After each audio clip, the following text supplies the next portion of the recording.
Overthinking is killing your freedom, and you hand it to others every time you ask for approval. You know that slow, sinking feeling, the one that arrives after you post, after you speak, after you decide, the waiting for someone to like it, approve it, validate it. Your chest tightens, your attention leaves the work and moves to the reactions.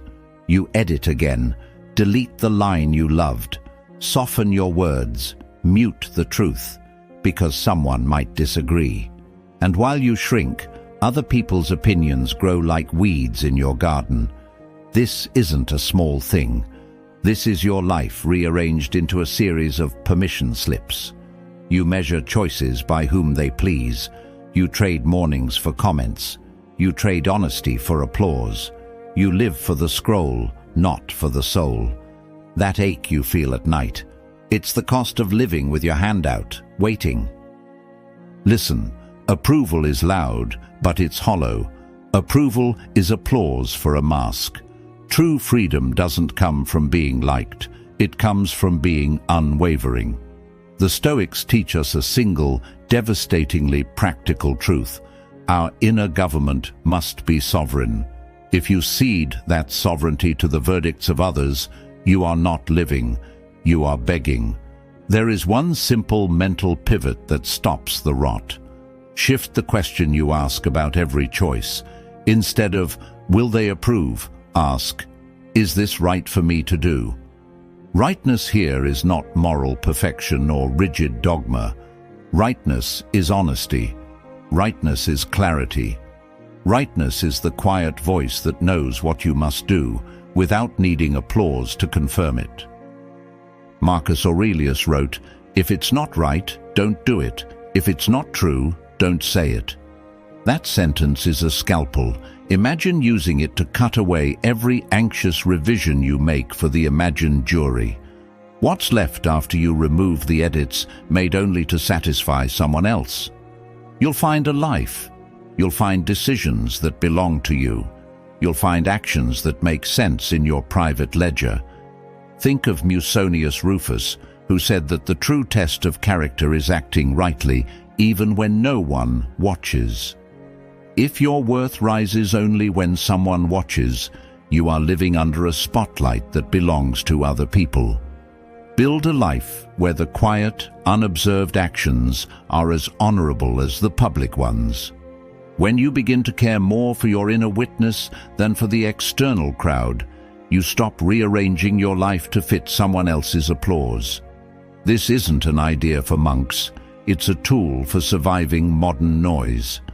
Approval addiction looks like constant comparison, the fake safety of consensus, and the shrinking of your soul to fit other people's frames. You will never outrun the noise. The point is to become a place where noise does not decide your weather. Here's how you practice it, step by step, without drama. First, notice the habit. Every time you hesitate, ask, am I choosing this because of fear of rejection, or because this is the choice that serves my purpose? Naming the motive makes it manageable. When you point a quiet light on the reason, it shrinks. Anxiety cannot operate well in the presence of a clear name. Second, create a private standard. The Stoics had virtues: wisdom, courage, justice, temperance. You don't need to recite Latin. You need a few principles that define what you will not trade away. For many people, that standard looks like, I will speak honestly. I will act with integrity. I will keep doing the work even without praise. When you align with a standard, approval is less tempting because approval no longer completes you. Your completion comes from acting to your own rulebook. Third, reframe failure. When you stop seeking approval, failure becomes information, not an identity. Zeno taught that virtue is the only true good. Everything else is indifferent. That crude translation means you can survive being judged wrong by the crowd. If your worth is measured by your integrity and effort, then external failure doesn't make you less of a person. You tried, you learned, you adjust, The applause or the silence is data, not a sentence. Fourth, practice small acts of unconcern. Start with tiny exposures. Post something imperfect. Say no to an invitation that doesn't fit you. Wear what you like without explaining. Each small act that refuses the universal petition for approval is a vote for your future self. Cleanthes said, "Lead me, O Zeus, and you, Destiny," which in Stoic translation means, accept what is worthy of you and let the rest fall where it will. Little by little, you build a spine. A single quote from Seneca can break through the fog. It is not the man who has too little, but the man who craves more that is poor. When you crave approval, you are impoverished. Nothing you accumulate fills the gap because you are trying to fill yourself with other people's reflections. The remedy is inward. Stop spending your life trying to buy other people's nods. There's practical work here that sounds small but is radical. Make a list, not of followers or friends, but of values. Put down 5 things you will not change to fit someone else. Keep the list visible. When doubt creeps in, read the list. It recalibrates the instinct to please. It reminds you that your life is not a performance, it's a practice. You will be tempted to think this is selfish. It's not. The Stoics made courage and justice communal virtues. A person who always needs approval cannot serve others honestly.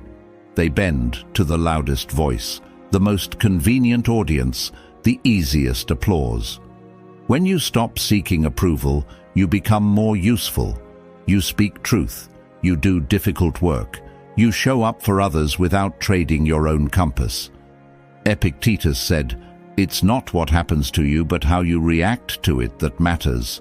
Replace what happens with what others think. It's not what they think. It's how you let that thought live inside you. If you let it live rent-free, it becomes your tyrant. Evict it. Chasing approval drains your time, energy, and integrity. When you stop asking for permission, your work strengthens and your life becomes yours again. Approval seeking is like building rooms for guests who never arrive.